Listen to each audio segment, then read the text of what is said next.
实后来你嫁给了一个普通的男子，过着普通的日子，没有太大的房子。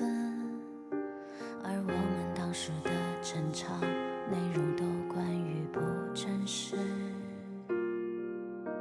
可能是我忘了现实的样子。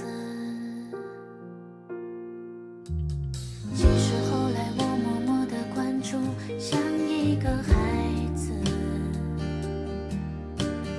过着浮夸的日子，越来越不像自己。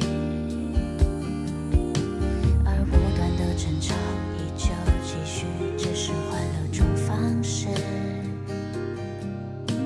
没有人像你我，只是重复原理，自以为又变成是你。